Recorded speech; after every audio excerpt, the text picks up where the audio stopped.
अस्सलाम वालेकुम पाकिस्तानी सिंध दुबई। उम्मीद है आप सब खैरियत से होंगे। आप देख रहे हैं चिट चैट विद रिदा।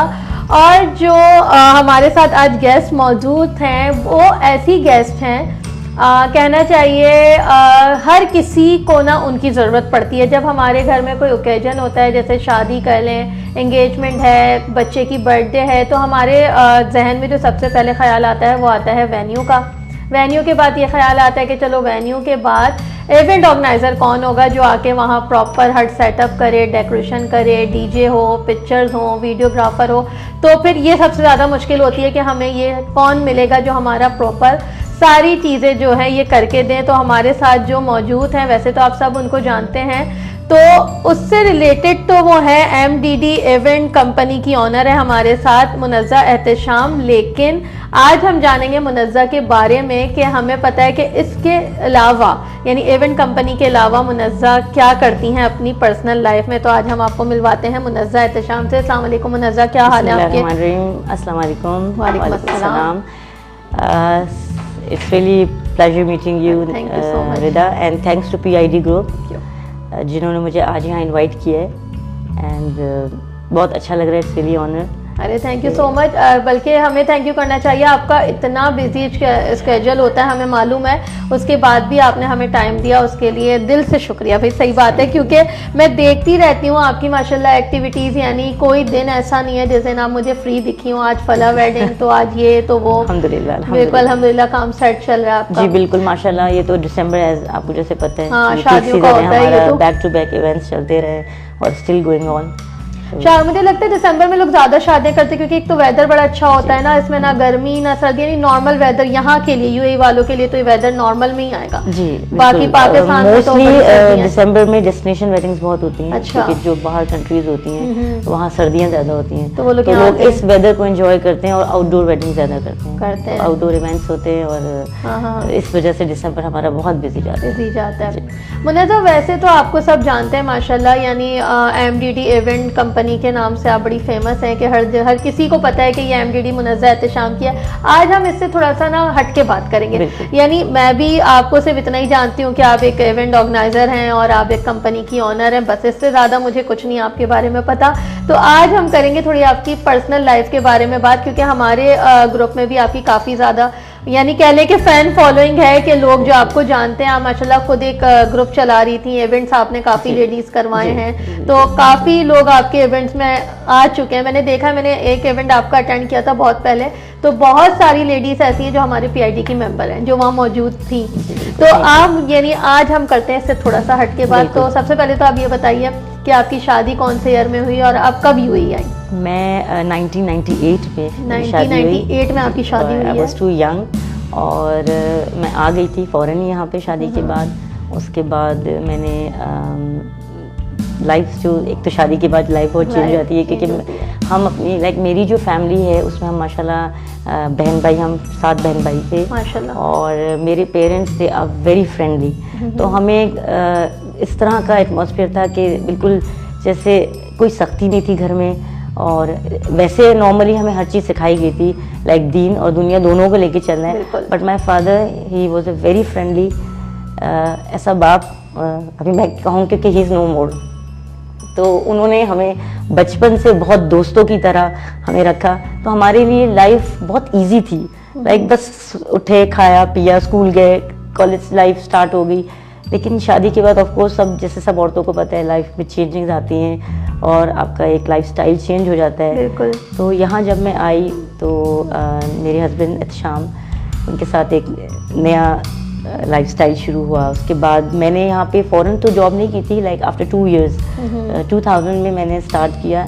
मैंने यहाँ पे टीचिंग स्टार्ट की पहले। अच्छा, सबसे पहले आप टीचिंग करती थी? बिल्कुल, एक नया लाइक मुझे कभी experience, because I was too young, मेरी एजुकेशन भी चल रही थी शादी के बाद कंटिन्यू। अच्छा, आप जो बिलोंग करती हैं, आप सिंध से हैं यानी हैदराबाद सिंध से, तो आपकी शादी जो हुई वो भी फिर आपकी यानी कल्चर में ही हुई? नहीं, बिल्कुल आउटसाइडर्स थे। They are from like Karachi, Urdu speaking थे, लेकिन हम लोग सिंधी थे। बट मेरे फादर में ये चीज़ बहुत बेहतरीन थी कि हम लोग उन्होंने कभी ये नहीं कहा, कभी इस चीज़ को नहीं सोचा कि ये उर्दू है, ये पठान है, ये हर बहन का हर कम्युनिटी में रिश्ते की है। अरे वाह, ये तो बड़ा तो अच्छा वो है। कहते थे हाँ, पहले मुसलमान है फिर पाकिस्तानी बात है। है, तो वो ये चीज़ें नहीं सोचते थे। हमारे यहाँ ये चीज़ नहीं थी कि सिंधी हैं तो सिंधियों में ही शादी हो, बट अच्छे हों, फैमिली अच्छी हो, ख़ानदानी लोग हों, तो ये देखिए मैटर करता था। बस फिर यही शादी के बाद मैंने टीचिंग स्टार्ट की, और टीचिंग भी ऐसा स्टार्ट किया कि लाइक मैंने अरबिक स्कूल में डायरेक्ट स्टार्ट किया। और मुझे बिल्कुल आपको पता है जैसे यहाँ पे हम लोगों को नॉन अरब हम लोग बिल्कुल, हमें तो पता ही नहीं था। फिर वो मेरा एक हार्ड टास्क था, क्योंकि एक न्यू कम्युनिटी में जॉब करना और आपको एज अ पाकिस्तानी प्रेजेंट करना, it was a very difficult task. And अल्हम्दुलिल्लाह मैंने वहाँ से भी एज बीइंग अ पाकिस्तानी बहुत अच्छा काम किया, और आज तक वो लोग मुझे बहुत याद करते हैं। That is national school Ajman था, और उनके ओनर्स बहुत अच्छे थे, और मैंने बहुत कुछ सीखा। मैंने अरब्स के साथ रह के बहुत कुछ सीखा। सबसे बड़ी बात कि मैंने उनकी लैंग्वेज जो है अडॉप्ट कर ली। आपको? हाँ, I can speak Arabic fluently, बोल लेती हैं, समझ लेती हैं टोटल? बिल्कुल, कभी कोई प्रॉब्लम कभी प्रॉब्लम नहीं। ये तो अच्छी बात है। वैसे आपको कितने साल यहाँ पे हो गए? I think 24 years. मुझे 24 ईयर्स हो गए। और माशाल्लाह आपके कितने बच्चे हैं? 2 बेटी हैं मेरी माशाल्लाह। जो बड़ी बेटी है वो माशाल्लाह she is 21 and she is doing ACCA, और छोटी जो है वो ग्रेड 12 में है, अभी स्कूलिंग है, अब लास्ट ईयर उनका स्कूल है। तो अजमान में, बेटी अजमान में BIS में, और बड़ी बेटी जो है वो यहाँ फिनिक्स में पढ़ती है।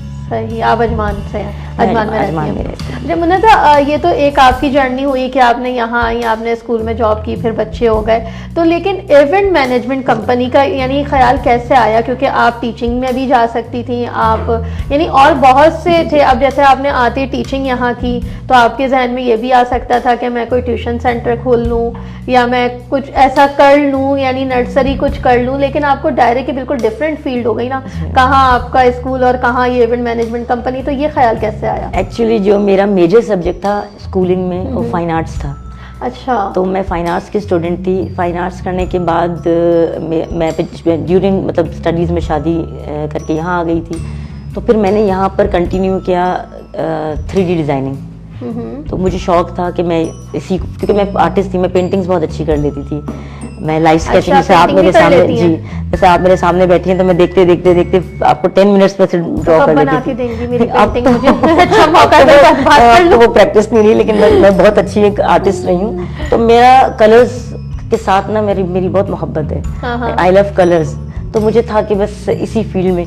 फिर मैंने फाइन आर्ट्स करते करते मैंने 3D में, क्योंकि जब मैं पाकिस्तान से इंटीरियर डिज़ाइनिंग में मैंने एडमिशन लिया, मैं वहाँ पे, शायद आप लोगों ने सुना होगा, आज़र ज़ुबी एक लेजेंड आर्टिस्ट हैं पाकिस्तान के। मैंने नहीं सुना। अगर हमारे किसी मेंबर ने सुना हो तो वो बता सकते हैं। दूसरी बात ये कि अगर किसी को मुनज़्ज़ा से कोई क्वेश्चन करना हो तो वो आप लोग बोल सकते हैं, सॉरी बता सकते हैं, बोलेंगे कैसे आप लोग बता सकते हैं। तो मैं लास्ट में शो खत्म करने से पहले वो सवाल मैं इनसे कर लूंगी। फाइन आर्ट्स के बाद मैं इंटीरियर डिज़ाइनिंग की फील्ड में, वो मैं पढ़ते पढ़ते यहाँ पर आ चुकी थी। तो फिर मैंने यहाँ पर कंटिन्यू किया 3D डिज़ाइनर, जो कि क्योंकि एडवांस हो चुका था। हम लोग तो पहले टी स्केल्स लेके करते थे, अब फिर वो एडवांस हुआ तो मैंने यहाँ आके 3D किया।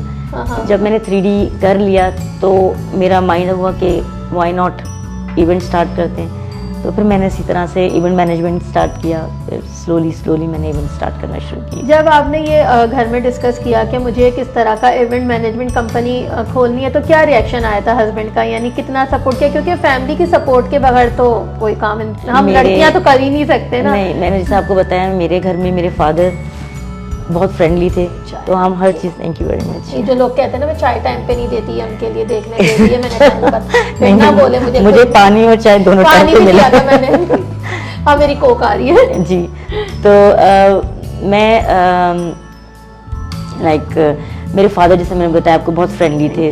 तो मैं अपने फादर से सब कुछ डिस्कस करती थी। अच्छा। हर चीज़, बचपन से कुछ भी होता था, मेरा सबसे पहला काम ये था कि मैं स्कूल से आई, बैग साइड पे रखा और पहले अपने फादर से सब कुछ मैंने डिस्कस किया, सारी बातें A to Z, सारा दिन मेरा क्या हुआ स्कूल में। तो इसी तरह मैं अपने फादर से बहुत डिस्कस करती थी।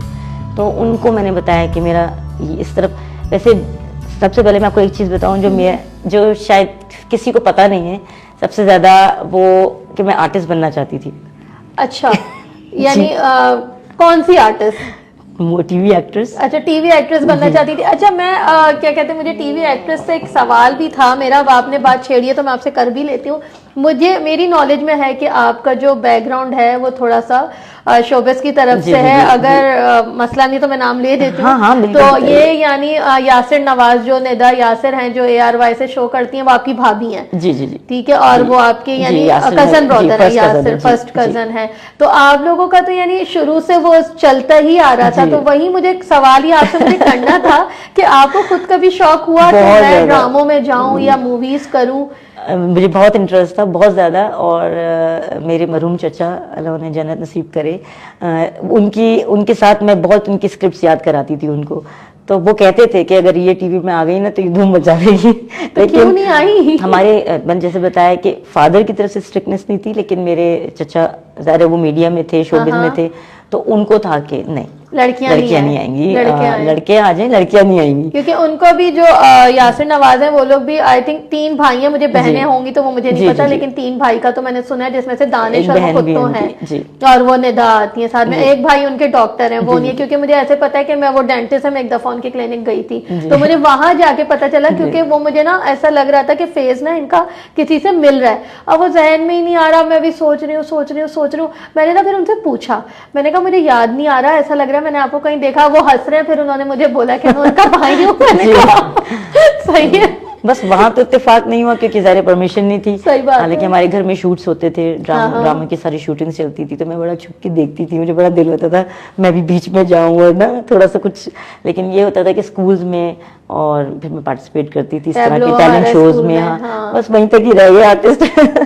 तो फिर इस फील्ड में आने का मुझे इंटरेस्ट, फिर इस फील्ड में आप आई इवेंट्स में। सही। और घर की तरफ से पूरा, यानी फादर से तो आप बात करती थी, लेकिन हस्बैंड की तरफ से पूरा सपोर्ट था? जी, सबकी तरफ से था कि देख लो, कर सकती हो मैनेज, क्योंकि ये जो फील्ड है इसमें कोई टाइमिंग्स नहीं होते। बिल्कुल। तो सबसे ज्यादा यही इशू होता है कि जब मेरे हस्बैंड घर आते हैं तो मैं बाहर होती हूँ, जब वो आते हैं तो लाइक इस तरह से क्लैश करता है हमारा टाइमिंग। लेकिन बस ये कि अंडरस्टैंडिंग होनी चाहिए ना, एक दूसरे को जब समझ रहे हैं तो फिर क्या टेंशन है। जब टाइम होता होगा आप दे देती होंगी टाइम, वो फिर फैमिली टाइम है। अल्हम्दुलिल्लाह। हाँ, फिर हम लोग ऑफ भी, जैसे लास्ट ईयर मैं पाकिस्तान गई थी काफी अरसे बाद, क्योंकि मैं पाकिस्तान नहीं जा सकती, बड़ा टाइम हो जाता है, 5-5, 6-6 साल मैं पाकिस्तान नहीं जाती। तो उस वजह से फिर लास्ट ईयर मैंने गैप लिया, मैंने कहा चलते हैं पाकिस्तान, जाते हैं थोड़ा। कितने साल बाद गई थी? I think 5-6 years. 5-6 ईयर्स के बाद आप पाकिस्तान गई। तो फिर क्या चेंजेस लगी यहाँ से जाके वहाँ पर? यहाँ से जाकर सबसे पहले तो जो मोहब्बत अपनों की मिलती है, वो ये चीज है सब ऐसे ना। ये बात मैंने देखी, जल्दी जो ये साल में जाते हैं ना, उनकी कोई इज्जत नहीं रहती। अभी बता रही गैप दे के जाया करें, मैंने तो ये किया है, मैं भी गैप दे के, जब तक मेरे खानदान वाले बोलते नहीं ना कब आओगी मैं जाती नहीं। लेकिन माशाल्लाह मेरा ससुराल, मेरा मैका सब बहुत अच्छे हैं अल्हम्दुलिल्लाह। और दोनों, मैं चाहे जल्दी जाऊँ या देर से जाऊँ, लाइक दोनों की तरफ से मुझे बहुत अच्छा वार्म वेलकम मिलता है। भाई देर से जाया करो, क्योंकि ज्यादा मिलने के चांसेस होते हैं। जल्दी जाओगे सब ये बोलेंगे। पहले मैं सही बता रही हूँ, पहले मैं जाती थी बहुत ज्यादा। मेरी बेटी छोटी थी, स्कूल गोइंग नहीं थी, तो वो आए दिन बस ये होता था अम्मी याद आ रही है, मेरे हस्बैंड चलो ठीक है जाओ चली जाओ। अब 15 दिन 20 दिन रहकर आ गए, तो मेरे कज़न ही मेरा मजाक उड़ाते थे कि जो है ना, हम कराची में भी रह के इतनी जल्दी नहीं मिलते जितना आप आती है। ऐसी नजर लगी है कि अब 2-2 3-3 साल बाद जाना होता है। लेकिन फिर मैंने देखा इतने टाइम में आने में इज्जत है, गिफ्ट भी मुझे ज्यादा मिलते हैं और फायदा भी होता है। फिर लोग पूछ रहे होते हैं अब कब आओगी, तो फिर मैं सोचूं अभी मुझे नहीं पता मैं कब आऊंगी, अभी नहीं पता है मुझे, जब टाइम होगा बताऊंगी कब आना है। तो ये होता है। अच्छा चलिए, आप यानी अब माशाल्लाह आप इतनी यानी फेमस हैं लेडीज में, मैं आपको काउंट करूं तो, क्योंकि जो लेडीज हैं, कि अक्सर लेडीज ग्रुप्स यहाँ पर हैं जो ओनली लेडीज हैं, जिसमें मैं भी हूँ, ये भी हैं, तो मुझे भी ये चीज सुनने को मिलती है, तो यकीनन आपको भी सुनने को मिलती होगी कि लोग हमें ये कहते हैं, अगर हमें कहीं मिल जाते हैं, हाँ भाई आ गए बड़े लोग, इनके पास तो टाइम ही नहीं होता है ना, ये जाते हैं फोन करो तो हाँ कभी फला जगह बिजी है, कभी कहीं बिजी है। हाँ तो मैं तो कह देती हूँ भाई अपॉइंटमेंट फिर ले लिया करें ना, इतने ही हम बड़े लोग हैं तो पूछ के किया करें। आपको भी लोग बोलते होंगे, तो कैसा लगता है सुन के कि हाँ भाई आ गए बड़े लोग, इनके पास तो टाइम ही नहीं होता? हम हंस के ही टाल देते हैं, ना, गुस्सा तो नहीं, गुस्सा नहीं होती। गुस्सा मैं अपनी फील्ड में होती हूँ, वहाँ मैं शायद ज़्यादा प्रोफेशनल हो जाती हूँ, तो वहाँ मुझे एकदम गुस्सा आता है। लेकिन कोशिश ये होती है कि गुस्से को ऑफ कोर्स पी लिया जाए, अदरवाइज मुझे तो आता है, मैं बता रही हूँ, मुझसे जो ये सवाल करते ना, आ गए बड़े लोग, एक तो मैं आ गई ऊपर से आप लोग ये देखिए ये आप इसको एज अ अच्छा कॉम्प्लीमेंट लें कि आपको बड़े लोग कह के बुलाया जा रहा है। मैं फिर कहती हूँ भाई देखें, जैसे आप है वैसे ही मैं हूँ, बड़े लोग आ गए उसमें मुझे समझ नहीं आती ना भाई, ठीक है देखें हर कोई अपनी लाइफ में बिजी है, जिसके पास टाइम होगा वो जरूर मैनेज करता है, हर चीज को टाइम निकालने की कोशिश करता है। मैं बस ये कहती हूँ कि यहाँ पे देखिए हम एज अ देखा जाए तो हम सब यहाँ प्रदेश में हम मेहनत कर रहे हैं, सब लोग काम कर रहे हैं, तो हमें ज़ाहिर है अपने काम पे फोकस करना पड़ता है। हाँ, मैं मिलना भी चाहिए रिश्तेदारों में, फ्रेंड्स में, ये टाइम भी निकालना चाहिए। मुझसे तो शायद बहुत लोगों को शिकायतें होंगी क्योंकि मैं बहुत कम टाइम देती हूँ। जब आप मुझे बताएं ना, मैं तो नॉर्मली अपना घर, बच्चे और थोड़ा बहुत जो मेरा टाइम है वो मैं ग्रुप को देती हूँ। आप तो फिर सारा दिन ही बिजी रहती है ना, तो आपको तो ज्यादा सुनने को मिलता होगा ये। आप सुन ही लेते हैं बस, ठीक है। पर दिल से नहीं सुनते हम, दिल में कहते ठीक है जाओ, नहीं। अच्छा, अब आपने 15 साल आपकी कंपनी को हो गए, तो कितनी सारी माशाल्लाह शादियां भी हो गई होंगी। बहुत इवेंट्स किए हैं, बहुत इवेंट्स किए हैं, बहुत एक्सपीरियंसेस गेन किए, अच्छे बुरे छोटे बड़े। और सबसे अच्छी एक चीज़ मैं आपको बताती चलूँ कि यहाँ पे यूएई में जब यहाँ सेटअप्स लगते थे वेडिंग्स का, तो देखिए यहाँ हर क्लास है, हाई क्लास भी है, लो क्लास भी, मिडिल क्लास भी, हर कम्युनिटी के लोग हैं। तो यहाँ पे जब मैंने स्टार्ट किया तो मैंने एक चीज़ की बहुत कमी देखी थी कि यहाँ एक जो मोस्टली पाकिस्तानी इंडियंस में जो वेडिंग्स होती हैं, जैसे हमारे मेहंदी और के जो इवेंट्स होते हैं, मैंने यहाँ पे इस चीज़ की बहुत कमी देखी थी कि मेहंदी के इवेंट को उस तरह कल्चर वो दिखाया नहीं जाता था। तो मैंने उस कल्चर को यहाँ प्रेजेंट किया फर्स्ट टाइम। मैंने जिस तरह से मेहंदी के इवेंट्स दिखाए वो यहाँ होते नहीं थे कि किस तरह से ढोलकी का सेटअप होता है, कैसे कलरफुल, क्योंकि यहाँ वैसे ही होता था जैसे वेडिंग का सेटअप लग रहा है उसी तरह मेहंदी का लग जाता था। तो लोगों को पता अच्छा यही मेहंदी का है, यही वेडिंग है। तो मैं यहाँ पे ये कॉन्सेप्ट लेकर आई थी कि मेहंदी का इवेंट जो होता है वो एक प्रॉपर कल्चर शो करना होता है।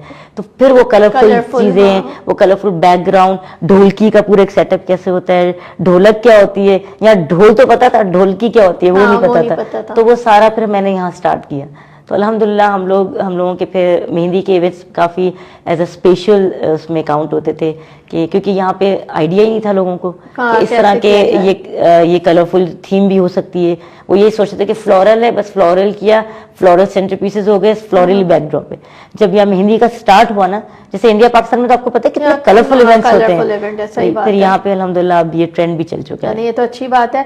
आपने यानी काफी सारी शादियां अब तक 15 साल में करवाई होंगी पाकिस्तानी वेडिंग छोड़ के।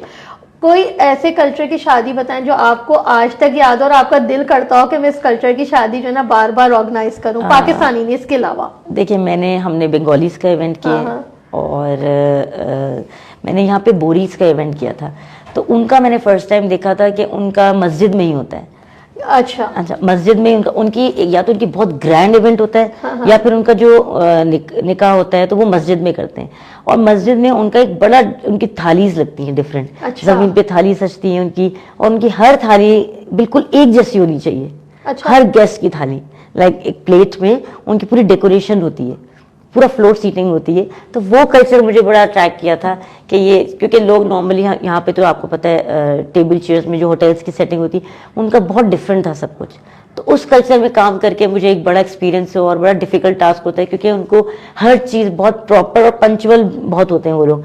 और उनका क्या होता है कि जैसे अब एक फॉर एग्जाम्पल ये आपके सामने पॉट रखा है, अगर इसमें आप जैसा ये रखा है ना तो इसमें 1% भी एक चीज, एक ये लीफ भी इस तरह नहीं होना चाहिए।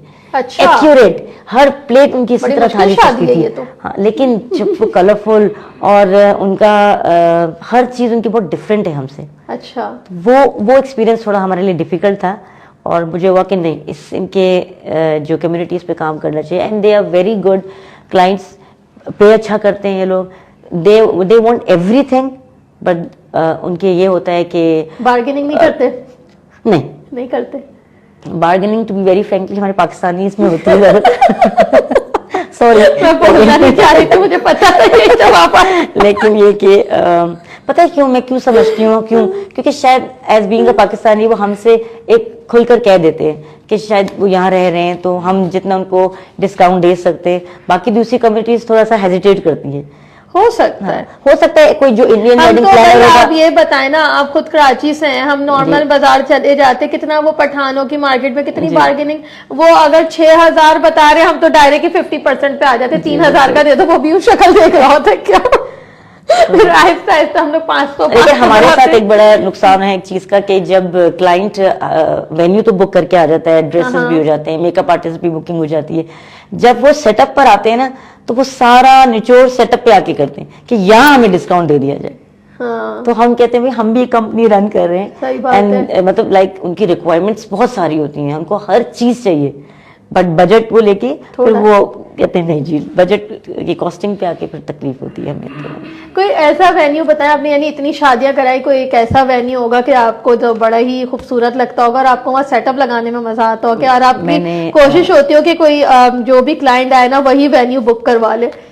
हाँ देखिए, वैसे मुझे एक यहाँ पे शेरेटन क्रीक है, बहुत अच्छा होटल है, वहाँ पे बहुत नॉर्मली काम होता है अच्छा, लेकिन मेरे लिए जो 2 डिफिकल्ट टास्क थे, एक अरमानी में बुर्ज खलीफा, वहाँ मैंने पूरी वेडिंग ऑर्गेनाइज की थी, अल्हम्दुलिल्लाह it was a very successful wedding, बहुत अल्लाह का करम है, बहुत अच्छी गई। और एक ट्रेड सेंटर में। हाँ, ये 2 जगह आप चाहती हैं कि क्लाइंट ये बुक कराएं? जी जाएं, क्योंकि वहाँ पे एक तो आउटडोर इंडोर बहुत अच्छा हो जाता है, प्लस अरमानी का बॉल रूम उन्होंने फुल ब्लैक थीम रखी हुई है, कंप्लीटली ब्लैक है, तो उस ब्लैक में जब आप कलर्स को ऐड करते हैं या जब आप सेटअप करते हैं तो वो टोटली डिफरेंट लगता है और अच्छा लगता होगा। तो इतनी शादियों में कोई एक ऐसी स्टोरी बताएं जो आज तक याद हो, फनी स्टोरी हुई हो कोई, और आज तक आपको सोच सोच के हंसी आती हो कि ये क्या हुआ है?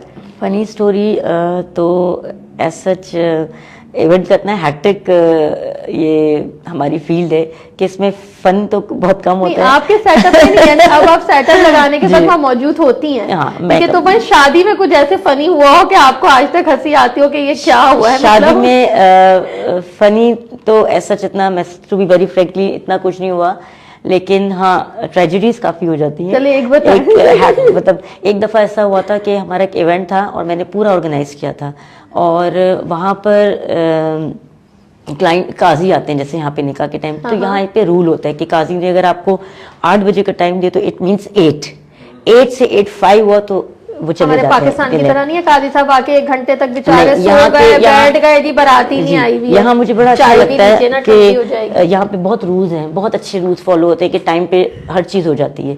हमारे पाकिस्तानियों जो हमारी वेडिंग्स होती है रात के 2-2, 3-3 बज जाते हैं, तो ऐसा बहुत कम होता है, यहाँ पे हर चीज की टाइमिंग है। तो निकाह होना था और मेरे साथ क्या ट्रेजेडी हुई थी कि हमें बुके देना था काजी को, अब बुके रह गया, मिस हो गया बिल्कुल। अब मेरी जो वो क्लाइंट थी वो बहुत पंचुअल थी और वो इतनी स्ट्रिक्ट थी कि उन्होंने कहा था कि 1% भी कुछ हुआ ना मुनज़्ज़ा तो बस अच्छा नहीं होगा। अब मुझे पता चला बुके नहीं है, बुके मिसिंग है और काजी 10 मिनट्स में पहुंचने वाले हैं। अब मेरी तो बस हालत बुरी होगी। मैंने कहा क्या होगा, मैंने फिर एक लाइक राइडर को कॉल किया कि मुझे प्लीज बुके पहुंचाओ। आप बिलीव करें उस राइडर ने किस तरह, मैं अभी भी आपके प्लेटफॉर्म पे वो जहाँ भी हों मुझे नहीं पता, मैं उनको थैंक यू, क्योंकि मैं फिर ढूंढती रही उनको थैंक यू कहूँगी कि उस लड़के ने अपनी जान को खतरे में डालकर बहुत रिस्की रोड क्रॉस किया था, बिल्कुल फुल एक यहाँ हाईवे के अंदर, और किस तरह वो मेरे पास पहुंचा। यानी 10 मिनट्स काजी को थे और वो मेरे पास काजी से पहले पहुंच गया। और काजी को हमने वेलकम किया, हमने जब वेलकम किया तो वो हमारे हाथ में था। चले माशाल्लाह, वही बातें देखे, नियत अच्छी थी ना आपकी, लेकिन वो बहुत डिफिकल्ट टास्क था। फिर एक हमारे साथ ऐसा हुआ कि हमने एक सेटअप पे थे हम लोग, तो हमारा ये थे, एक फॉरेनर थे और इंडियन थी, इन दोनों की वेडिंग थी। ये अबू धाबी में मैंने वेडिंग की थी, क्रिश्चियन थे। इनका ये टास्क था कि ये जो चर्च में डेकोर करते हैं उसी डेकोर को उनको वापस उनके बैंक्वेट हॉल में लेके जाना है, और सिर्फ 15 मिनट्स का टाइम देते हैं वो। अच्छा, यानी आपने जो चर्च में डेकोर किया वो उसको सेटअप को उठाओ और वहां लेके जाओ, और हमें वापस होटल लेके जाना था। और मुझे उस गोरे ने, like he was from UK, उसने कहा था I am just giving you 20 minutes, कि इस 20 मिनट्स में तुम्हें कंप्लीट, क्योंकि उनका ऐसा था कि यहाँ वेडिंग खत्म हुई और उन सब ने गाड़ी में उन लोगों ने बैठना था और उन्होंने बैंक्वेट हॉल पहुंचना था, और उनके पहुंचने से पहले हमें वो सेटअप डन करके देना था। एक ये टास्क बहुत डिफिकल्ट मैं था। तो होती मैं कहती भाई आप मेरे साथ आ जाए। हाँ, और 15 to 20 मिनट्स में और अराउंड 120 उनके बुके थे, और उनके सारे जो उनके पीओज में जो फ्लावर्स लगे हुए होते हैं वो सब हमें निकाल कर वहाँ पे सेटअप करना था। तो वो हमने 20 मिनट्स के अंदर क्लाइंट को कर दिया था। जी कर दिया। आपकी वैसे टीम में कितने लोग हैं? देखिए वैसे हम लोग 5 हैं, लेकिन जाहिर ऑफ कोर्स जब वेडिंग बड़ी होती है तो हम फिर बाहर से आउटसोर्स भी ले लेते हैं। फिर वैसे आपकी जो परमानेंट टीम है वो 5 हमारी वीडियोग्राफर फोटोग्राफी की टीम है और हमारे वेंडर वगैरह अलग हैं।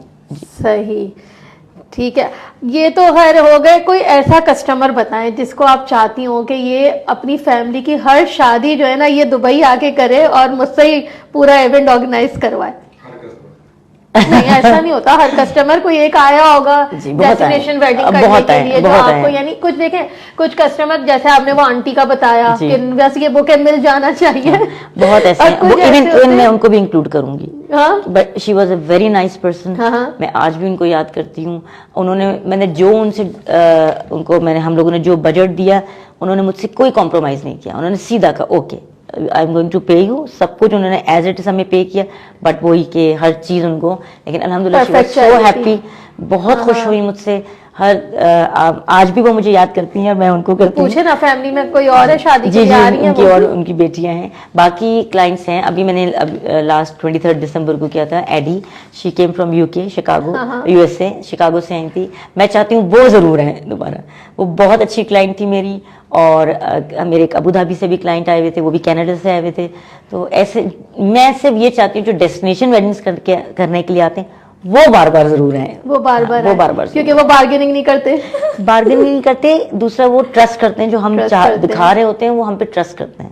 सही। तो I love to do destination weddings. कभी ऐसा हुआ कि आपको कभी किसी ने बोला हो कि हम आपको वीजा टिकट भेजते हैं, आप यहाँ? मैं गई हूँ पाकिस्तान नहीं कोई और कंट्री? हाँ जी, मुझे इंडिया में ऑफर आई है। गई आप इंडिया? मैं फिर अभी गई नहीं, अभी तक नहीं गई। फिर मुझे यूएसए में आई थी ऑफर, लेकिन मैं अभी तक गई नहीं हूँ। क्यों नहीं गई? बस क्यों नहीं गई, मतलब ऑफर आई क्यों नहीं गई? यहाँ माशाल्लाह इतना काम होता है कि मैं यहाँ के क्लाइंट्स नहीं छोड़ सकती हूँ, तो फिर वहाँ देखूंगी कब कभी जाना हो तो इंशाल्लाह। बट मेरा प्लान है कि एमडीडी को हम जहाँ तक ले जा सकते हैं लेके जाएंगे इंशाल्लाह। अच्छा जी, आपके लिए क्वेश्चन है, ये क्या कहते हैं, पहली बात तो मैं एक आपको दे दूं, बता दूं, आपका जो हमारे ग्रुप के फाउंडर है नासिर बंगश, उन्होंने बोला है आपको कि शोबस में जाना जरूरी नहीं, you are an artist in your own field and you so keep it up. Thank you so much. अच्छा जी, एक सवाल है, जिनकी शादी नहीं हुई उनको क्या मशवरा देंगी? लो भाई शादी करो और क्या करो। देखिए ये वो लड्डू है जो खाए तो पछता है, जो ना खाए तो पछता है। मैं वही मिसाल दूंगी, लेकिन अल्लाह ताला का पसंदीदा ये अमल है, तो जो करना चाहते हैं बिल्कुल कीजिए। और मुझे ज़रूर बुलाइएगा, ऋषि क्लिक्स को ज़रूर बुलाइएगा वीडियोग्राफी फोटोग्राफी के लिए। हमारी टीम है और हम एक बहुत अच्छा आपको आपकी पूरी वेडिंग ऑर्गेनाइज करके देंगे।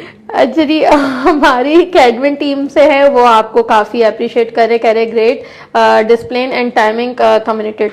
अच्छा, एक सवाल है, ये दूसरी शादी वालों के लिए कोई स्पेशल डिस्काउंट है? नहीं जी, नहीं, दूसरी शादी वालों के लिए डबल है। डबल जी बिल्कुल, क्योंकि इनके तो मजे लगे हुए, पहले तो की दूसरी में भी करे तो डबल चार्ज। और ये मुझे बहुत आती है ऑफर के सेकंड मैरिज के लिए आप क्या डिस्काउंट देंगी? ये आती है, सीरियसली आती है। तो आप क्या जवाब देती हैं? मैं कहती हूँ ज्यादा लूंगी क्योंकि एक एक्सपीरियंस आप कर चुके हैं, तो हाँ मजे आ रहे लोग। नहीं, मैं ये भी कहती हूँ कि जो पहली शादी में आपने नहीं देखा होगा वो दूसरी शादी में दिखा दूंगी। सही बात है। अच्छा, आयशा सुहेल आपके लिए कह रही है, you are very hard working women. Thank you Ayesha. Ayesha मुझे बहुत पुराना जानती है और उनको पता है मैंने किस तरह स्टार्ट किया है। देखिए, हर काम को, हर फील्ड में जब भी आप आते हैं, आप सब भी आए तो कुछ ना कुछ आपको सफ़र करना पड़ता है। यहाँ तक पहुँचने के लिए इतना आसान नहीं होता, तो बिल्कुल बहुत ज़्यादा। देखिए, हर फील्ड में जो है ना, मैं कहती हूँ मेहनत की जरूरत होती है। हर किसी को बैठे बिठाए, कहते हैं ना कि वो एक एग्जाम्पल दी जाती है ना, वो क्या था, वो हलवा रख के वो हलवा दे दो, वो ऐसा नहीं होता। हर किसी को हर उसमें मेहनत करनी पड़ती है। अब इन्होंने जितनी मेहनत की होगी ये तो ये जानती हैं। अच्छा, एक आपके लिए कवल बलोच, माशाल्लाह यार work is amazing, keep doing, may Allah bless you with lots of success, lots of love and prayers for you. मेरी बहन है। जी वालेकुम अस्सलाम। ये आपकी बहन है ना, कवल बलोच। अच्छा, सबा अमीन सबा, वालेकुम अस्सलाम। सही, तो मुझे अब ये बताएं, ये तो माशाल्लाह 15 साल से चला ही रही हैं, तो अब माशाल्लाह बेटियां भी आपकी बड़ी होने वाली हो गई हैं, अब तो उनकी भी एक माशाल्लाह 21 साल की, अब उसकी भी कुछ टाइम में शादी होगी, तो आपने क्या सोचा है कि उसकी शादी आप खुद ऑर्गेनाइज करेंगी? Of course. या आप बोलेंगी नहीं मैं आज रेस्ट करूंगी, मेरे सर में दर्द हो जाता है, मैं करवा लूंगी किसी से? मैं अपनी बेटी का, बल्कि मैं और ऋषि हमने यही सोच प्लान किया, जैसे आपको पता है ऋषि मेरे साथ 7-8 साल से, तो हम लोगों ने यही प्लान किया है कि नज़िया की शादी मैं खुद करूंगी, सब कुछ मैं अपने हाथों से करूंगी अपनी बेटी का, इंशाल्लाह। और बस अल्लाह ताला नसीब अच्छा करे सब बच्चियों के, मेरी यही दुआ है जितनी बच्चियां हैं। और मैं एक एज एन इवेंट प्लानर, मैं बेटियों की शादियां जब ऑर्गेनाइज कर रही हूँ तो मैं ज़्यादा बहुत इमोशनल हो जाती हूँ। तो अच्छा, ये होता है ना? ये होता अच्छा, मेरे साथ ये सीन है, मैं किसी की भी ना रुखसती की वीडियो देख लूंगी ना, मैं खुद रोने बैठ जाती, तो लोग मेरा मजाक उड़ाते, रो रो के जो है ना बेहोश हो गई थी रुखसती के टाइम। अच्छा। जैसे यानी मुझे याद है, वो मैं टाइम नहीं भूल सकती, मेरी शादी को 10 साल हो गए, कि जब मेरी सिस्टर इन लॉ आई और मेरी नंद, एक ही नंद है, उन्होंने मुझे आके बोला ना कि इतनी हाथ उन्होंने आके किया चलो, उस टाइम जो मेरी हालत हुई थी ना वो मैं जानती हूँ, और मैं बेहोश हो गई थी। सही है, और कब मुझे होने में उसके बाद सीन ये हुआ कि मैं तो रो रही हूँ बड़ी मुश्किल से, मेरी अम्मी और पकड़ पकड़ के मुझे गाड़ी में तो बिठा दिया, पीछे मैं देख रही हूँ मेरी सारी बहनें खड़ी हुई हंस रही हैं। हाँ, यानी मैं रो रही हूँ और वो पूरा खानदान ना खड़ा हुआ हंस रहा है। अब मेरा आज तक ये लोग मजाक उड़ाते हैं मुझसे, तो होता है मैं किसी की रुखसती की भी वीडियो देख लूँ ना, मुझे रोना आ जाता है। ये बहुत डिफिकल्ट होता है ना, पता नहीं कैसे लोग होते हैं, यूज्ड टू हो गई हूँ होता है ना, एक फीलिंग ही अलग हो जाती है कि भाई उस टाइम आपको अपना टाइम याद आता है कि जो आपने अपने घर वालों के साथ गुजारा, और आपकी जब शादी होती है आपकी टोटली लाइफ चेंज हो जाती है। हाँ ऑफ कोर्स। देखिए बस मैं सिर्फ ये कहूँगी कि लड़कियाँ बहुत कुछ अपना कुर्बान करके आती हैं, और लड़कों के लिए भी यही है कि वो भी एक ज़ाहिर है उनके लिए सबसे डिफिकल्ट टास्क होता है। मैं आपको बताऊं, क्योंकि वो बीच में होते हैं, फैमिली और लड़की के बीच में होते हैं, तो उनके लिए बहुत डिफिकल्ट टास्क होता है कि बैलेंस करना।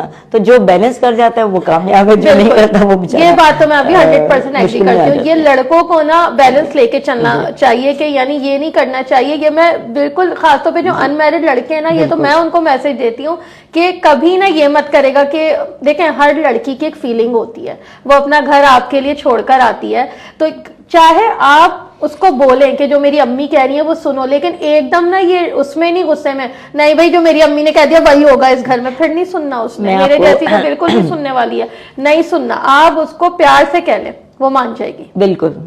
आप ये बोलें कि देखो मेरी अम्मी को ये चीज अच्छी लगती है, तो तुम करोगी तो उनके दिल में तुम्हारी और जगह बनेगी, वो तुम्हें और प्यार मोहब्बत से अपनी बेटियों की तरह रखेगी, वो कर जाएगी। जहां ये अकड़ आ जाती है ना, फिर नहीं सुनना लड़की ने, मैं बता रही हूँ, ऐसा ही है। बिल्कुल। देखिए मैं एक चीज़ आपको कहूँ कि ये सब रिश्ते हमारे घर में भी बहन भाई होती है, जनरल रिश्ते हैं सारे। अगर हम छोटी छोटी चीज़ों को इग्नोर करें ना अपनी ज़िंदगी में, तो आई थिंक कहीं प्रॉब्लम ही ना हो। तो और मैं आज अपने मरहूम वालिद की एक बात शेयर करना चाहूँगी। जब मेरी रुखसती हो रही थी तो मेरे वालिद ने मेरे हस्बैंड को जो बात कही, और ऑफ कोर्स मेरे हस्बैंड ने वो बात मुझे बताई थी, उन्होंने मुझे कहा, मैं इतना शॉक्ड हुआ था बात सुनकर, कि उन्होंने कहा कि शाम को कि बेटा माँ बाप बहन भाई मिल जाते हैं, नहीं मिलते, लेकिन बीवियां तो दूसरी मिल जाती हैं, माँ बाप और बहन भाई नहीं मिलते। तो पहले उनकी केयर करना, बाद में बीवी के बारे में सोचना। वैसे बड़ी बात है, ये मेरे वालिद ने एहतशाम को कही थी। बड़ी तो बात वो बहुत सरप्राइज होते हैं कि देखो ये हर बाप नहीं कह सकता। नॉर्मली बाप कहते हैं कि जी जितने वालिद होंगे कि मेरी बेटी का ख्याल रखना। उन्होंने यही कहा था कि लाइक मेरी बेटी ठीक है तुम्हारी जिम्मेदारी बनने जा रही है, लेकिन अपने माँ बाप और बहन भाइयों को कभी मत भूलना, क्योंकि ये रिश्ते कभी भी नहीं मिलते दोबारा। तो हम लोग उस फैमिली से बिलोंग करते हैं कि हमें रिश्तों को पता है कि कैसे लेके चल रहे हैं। हमारे यहाँ फैमिलीज को बहुत वैल्यू दी जाती है। अब देखें यहाँ पे एक बात है कि इनके हस्बैंड समझदार थे, वो समझ गए कि उनके फादर क्या बोलना चाहते। कुछ लोग तो मैंने सुना है, मैं सीरियसली, मेरे सामने ये 2-3 स्टोरीज हैं जो मेरी अपने फ्रेंड सर्कल में, कि वो मेरी फ्रेंड के साथ ही यही सेम चीज थी कि उन्होंने फादर ने उनकी बोली। तो मैंने क्यों बोला बड़ी बात है, इसलिए कि उनके हस्बैंड ने वो उल्टा मतलब दिया। वो उसको टर्न मारते थे कि भाई तुम्हारी अब्बू ने कहा था बीवी तो दूसरी मिल जाएगी। तो इसमें ना रिश्ते खराब होते हैं। ऐसे ही आप यानी हस्बैंड वाइफ का मैं कहती हूँ दोस्ती का रिश्ता होना चाहिए, बिल्कुल, आप understanding हर होनी चाहिए, अंडरस्टैंडिंग एक दूसरे से बिल्कुल इजी होके आप बात शेयर करें, एक दूसरे को जो बोलना है। इवन के मैं तो ये भी कहती हूँ कि ऐसी अंडरस्टैंडिंग होनी चाहिए, अगर लड़की को अपनी सास से कोई प्रॉब्लम है वो डरे नहीं, वो अपने हस्बैंड से डिस्कस कर ले, और लड़के को अगर अपने ससुराल वालों से प्रॉब्लम है तो वो लड़की को बोले। माशाल्लाह मेरी मदर इन लॉ और मेरे फादर इन लॉ, मैं बहुत लकी थी, मतलब मैं कहती हूँ कि मुझे ऐसे सास ससुर मिले अल्हम्दुलिल्लाह माशाल्लाह। दे आर लाइक एक बाप क्या जगह ले सकते हैं। मैं अपने I was very close to my father, लेकिन मैं उनसे भी अपने ससुर से भी बहुत अटैच थी। आप सबसे छोटी थी या मैं सबसे बड़ी बहू? मैं नहीं, अपने बहन भाइयों में? मैं बहन भाइयों में मुझसे बड़ी 3 बहनें, एक भाई हैं, और फिर मैं थी। अच्छा, नहीं क्योंकि आप जिस तरह आप कह रही हैं कि बहुत ज्यादा मैं अटैच थी, तो क्या ये होता है क्या, या तो जो सबसे बड़े घर में होते हैं या सबसे छोटे होते हैं? अब जैसे हम लोग भी 7 बहन भाई हैं, हम लोग सिर्फ 6 बहन हैं और 1 भाई है मेरा, मैं सबसे बड़ी हूँ, तो जो क्लोजनेस मेरी है ना वो मेरे ख्याल में और बहन भाइयों की है, लेकिन वो वाली नहीं है जो मेरी। मैं बहुत अटैच थी उनसे, बाबा से, और अपने ससुर से भी बहुत थी। तो मुझे अल्लाह ताला ने माशाल्लाह, मेरी वालदा हयात है अल्हम्दुलिल्लाह, तो चारों जो ये रिश्ते हैं ना, मेरे माँ बाप और मेरे सास ससुर, मुझे बहुत अच्छे मिले अल्हम्दुलिल्लाह।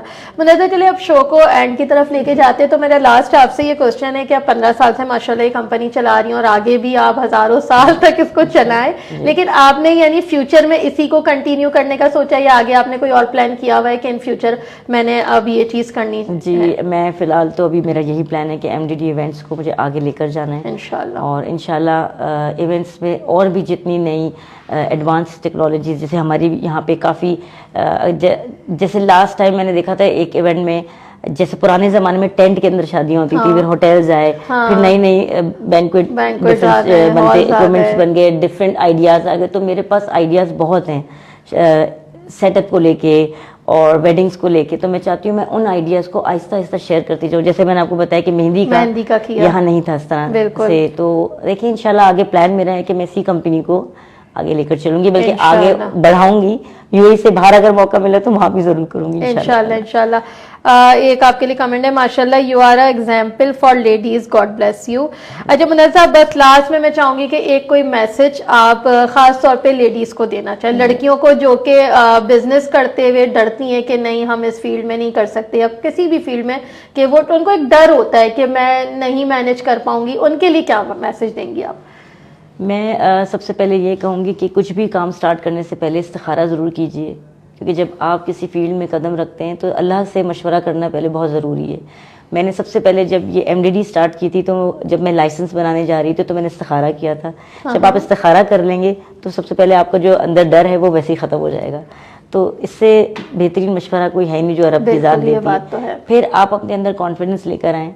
जब तक आपके अंदर कॉन्फिडेंस नहीं आएगा, और ये हमेशा अपने अंदर रखे तवक्कल अल्लाह, ओके मैं कर सकती हूँ अल्लाह की मदद से। बाकी मैं ये एक मैसेज आपके प्लेटफॉर्म में ज़रूर देना चाहूँगी प्लीज़, कि देखें हम सब यहाँ डिफरेंट फील्ड्स में काम कर रहे हैं, और मैं ये ज़रूर चाहूँगी कोई भी, अगर जैसे मेरी नेचर ये कि अगर कोई मेरी फील्ड में आना चाहते हैं तो मैं इस तरह से नहीं कर सकती कि मैं उन्हें कुछ बताऊं नहीं। मैं अपने जो मेरा एक्सपीरियंस है मैं ज़रूर शेयर करती हूँ लोगों से, ताकि लोग सीखें। जैसे हमने अपने उस्ताद से बहुत कुछ सीखा, तो मैं ये चाहूँगी कि हमारे जो मैं आजकल के सर्कल में फील करती हूँ, जो देखती हूँ कि लोगों में मैं बहुत है, like what I feel, I don't know, कि मैं बहुत है लोगों के, आई एम द बेस्ट। ये चीज़ अगर ख़त्म हो गई ना, कि वो कहता मैं इससे क्यों सीखूं, मैं इनका सीनियर हूँ, मैं इनसे क्यों सीखूं, ऐसा ना करें प्लीज़। आप एक दूसरे को सपोर्ट करें। जो काम आप शुरू करना चाहती हैं, लेडीज़ और औरतों को तो एक दूसरे को सपोर्ट करना चाहिए। प्लीज़ मैं आप लोगों से यहाँ ये रिक्वेस्ट करूँगी लेडीज़ से कि आप एक दूसरे को सपोर्ट करें।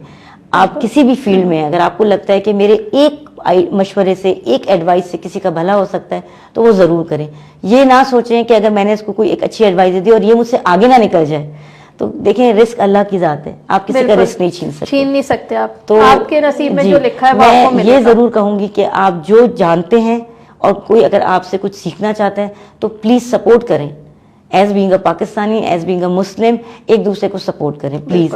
ये मेरा ज़रूर मैसेज है, क्योंकि जो लास्ट मेरे साथ हुआ है, जैसे मैंने आपको बताया, मेरे सारे सोशल मीडिया अकाउंट्स हैक हो गए।